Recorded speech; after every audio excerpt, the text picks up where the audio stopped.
We're talking about advanced ANOVA techniques. So you learned about analysis of variance, and that was used to compare many means, in contrast to a t-test, which was used to compare two means. So ANOVA is to compare more than two means, again focusing on the mean for a number of categorical variables.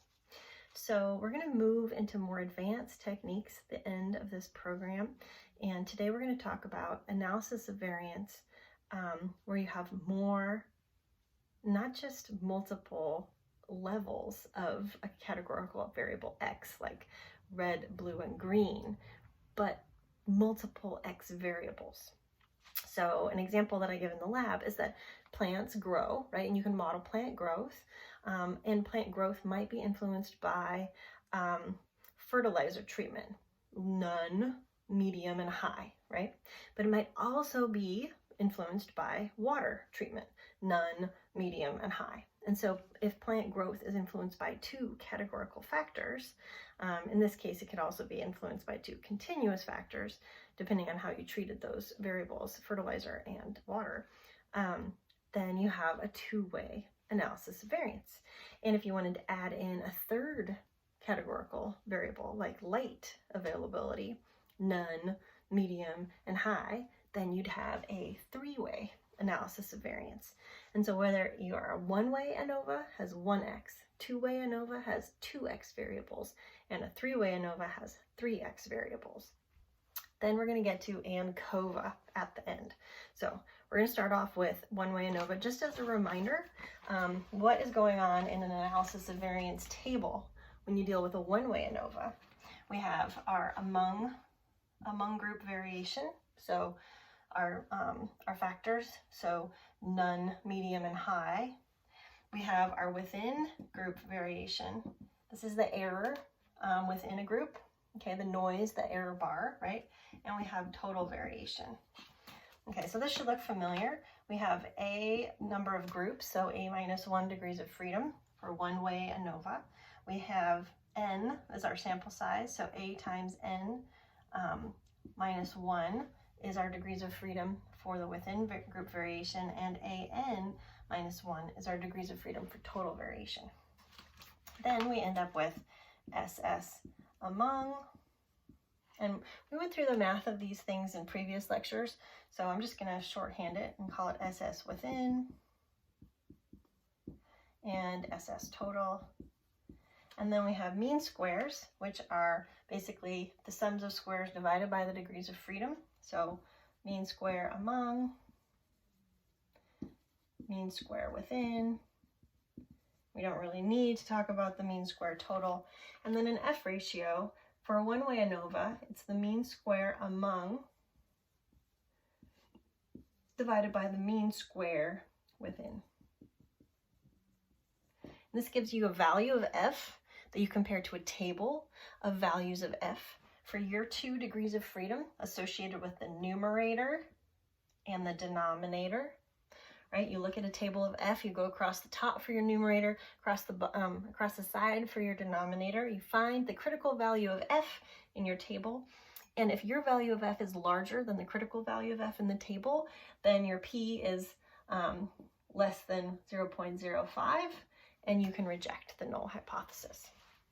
Okay, so the cool thing about an ANOVA table is that if you know some of these values, you can figure out the others. So if I were to say give you an ANOVA table where I didn't tell you the SS within, what do we know? We know that the SS among plus the SS within is equal to the SS total. So I could leave this blank and you could fill it in just using addition. If I, for instance, didn't give you the MS among, you could figure it out by taking the SS among divided by the degrees of freedom, okay? If I didn't give you the F ratio, but you were able to solve for these two things, you could calculate the F ratio, okay? And if I gave you the group number and the sample size, you should be able to calculate all of the degrees of freedom. Now, I wouldn't ask you to memorize these things necessarily, but it's good to understand that you can solve for unknown quantities in an ANOVA table. Okay, so this is a one-way ANOVA. What if we move on to a two-way ANOVA? Okay, so keep that kind of simple analysis of variance table in your mind as we move on to two categorical x variables. So I'm going to call them factor A and factor B. Okay, so they could be any categorical variables. Now, factor A and factor B can influence your y variable on their own.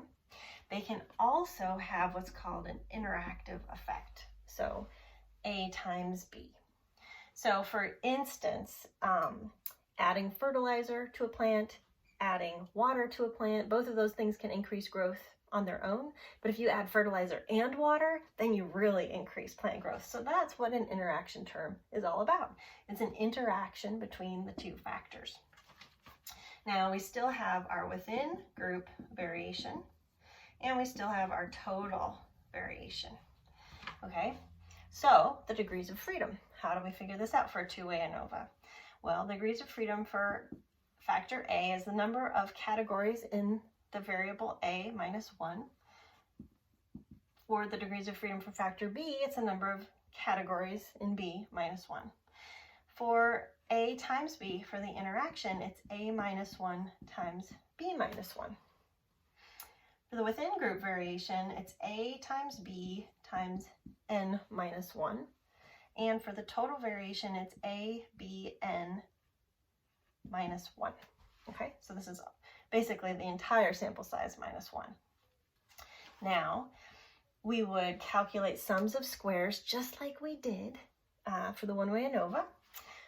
And we would end up with sums of squares for factor A, sums of squares for factor B, sums of squares for A times B, which is the interaction, sums of squares within, and I'll just call that a little w, and sums of squares total. I'll just spell out within, just so that it's clear. Now, the mean squares, again, are the sums of squares divided by the degrees of freedom. So you'd end up with a mean square for A, a mean square for B, a mean square for A times B, mean square within. Okay. Now, what's cool about a two-way ANOVA is it can test for the effect of factor A on your variable y, factor B on your variable y, and the interaction term, and it will test them separately, and it will output at the bottom what are called effects tests. So what is the effect? Is there a significant effect of fertilizer? Is there a significant effect of water? And is there a significant interaction of fertilizer and water? And so you actually get multiple F ratios out of a two-way ANOVA. So if you take the mean square for A divided by the mean square within, that'll give you one F ratio with an associated p-value.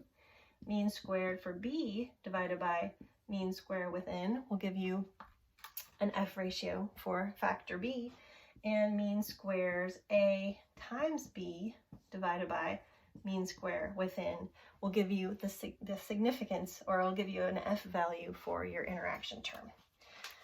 Okay, so that's a two-way ANOVA. You can see this pattern, once you understand the pattern, it's not actually too much more complicated than a one-way ANOVA. All right, we'll move on to three-way ANOVAs next, and interpreting interactions.